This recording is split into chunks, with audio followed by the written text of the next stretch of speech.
Good evening, Mr. President, President Pro Tem, colleagues, and guests.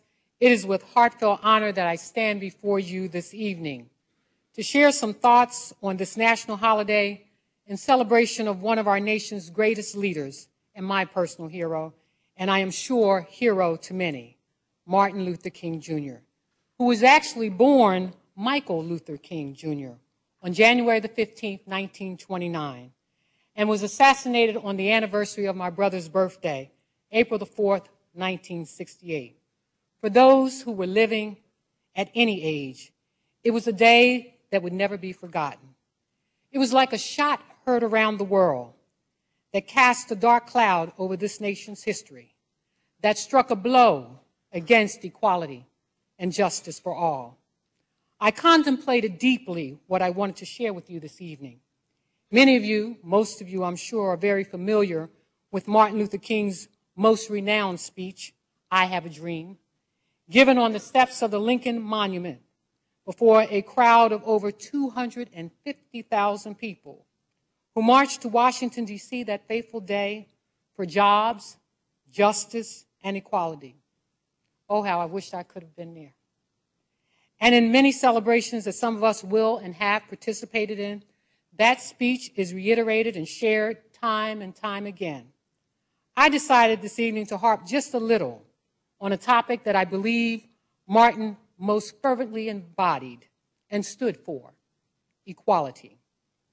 I also wanted to take a few minutes and give reflections on what I thought Martin Luther King Jr. might say to us if he was living today at the young age of 83. Mr. President, I actually tried to picture him here, standing in these chambers. What advice would he give us? What actions might he implore us to undertake? And what consciousness would he have us apply? I concluded that he probably would share many of the same words that have become a part of his historical repertoire. When a fifth grade class was asked to give one word that identified what Martin Luther King Jr. stood for, the word most often repeated was equality. Martin Luther King Jr. lived, fought, and died that all men and women might be seen and treated as equal, that we might see beyond the color of one's skin, religion, challenges, shortcomings, and well-meanings, and that we might understand that our differences, which to some present challenges, are more so opportunities to learn about each other, and in the learning, discover our commonalities, for we are all God's children.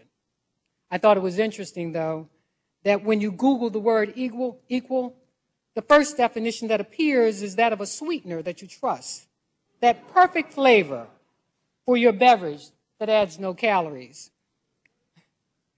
The word that stood out most for me in that definition was the word trust, however, not applicable in the dictionary definition of equal, which appears second in the search.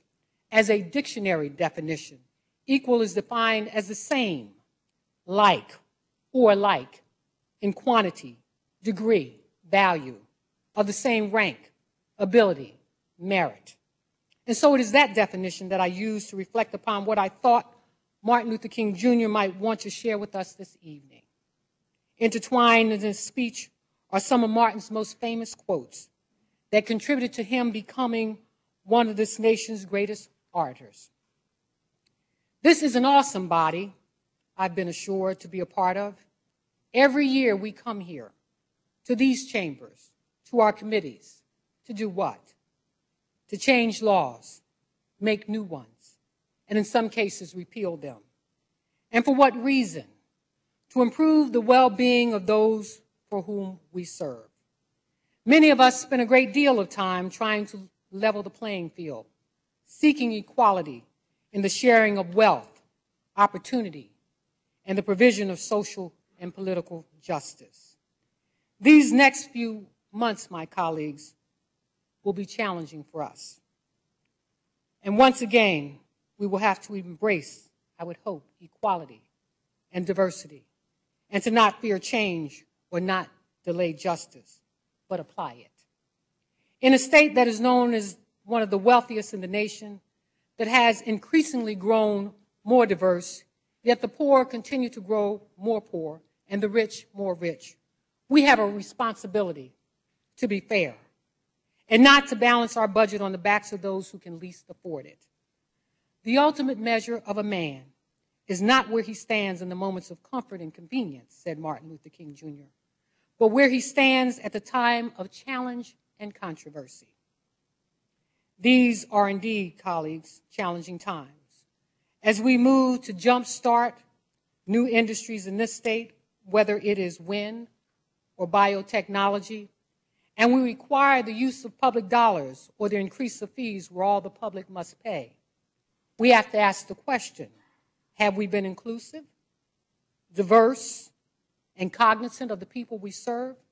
And thus have we required that the ownership of these new and expanding industries reflect the diversity of which this state has emerged?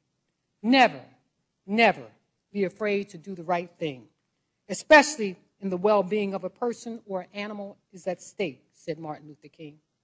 Society's punishments are small compared to the wounds we inflict on our souls when we look the other way. These are indeed, my colleagues, challenging times. As we seek to redistrict the state and jurisdictions based on new numbers provided us through our latest census count. And while we have not spread out our growth equally across the state in communities where we can easily, numerically, and diversely be divided, we have grown more diverse. And so we must move the process of redistricting forward. We must do it with justice and respect for the diversity that has occurred and put aside our personal preferences and act in the best interest, again, of the citizens we serve. An individual, said Martin Luther King Jr., has not started living until he can rise above the narrow confines of his individualistic concerns to the broader concerns of mankind. During this session, we will be asked once again to open our eyes, our hearts, our minds, and our souls to a changing society. And for many in this body and in our communities, it presents a challenge of the mind and the spirit. Gay rights, the DREAM Act, prisoners, ex-offenders' rights. Change can be uncomfortable. Some of the change that this body must undertake will require courage and can only take place when we act.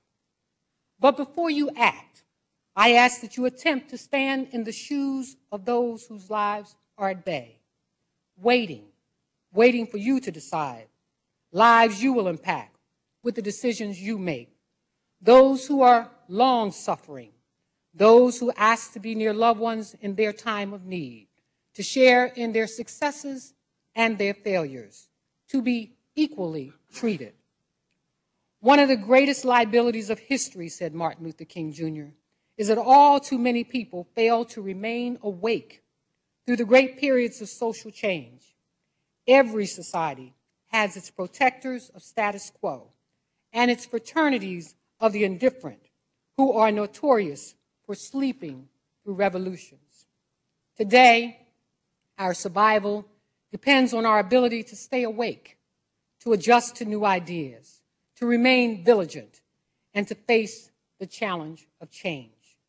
And finally, I say to you this evening that as we deliberate in these chambers and in our committees, remember, as Martin Luther King Jr. would have you to remember, to respect the views and opinions of others, act with the intentions of doing good deeds and not demoralizing one another's characters. That if one does not see your views, it does not mean that he or she is not of goodwill. I ask that you embrace diversity, exercise inclusion, apply justice, and welcome change. And so I say to you today, my friends, said Martin Luther King Jr., even though we face the difficulties of today and tomorrow, I still have a dream. It is a dream deeply rooted in the American dream. I have a dream that one day this nation will rise up and live out the true meaning of its creed. We hold these truths to be self-evident, that all men and women are created equal.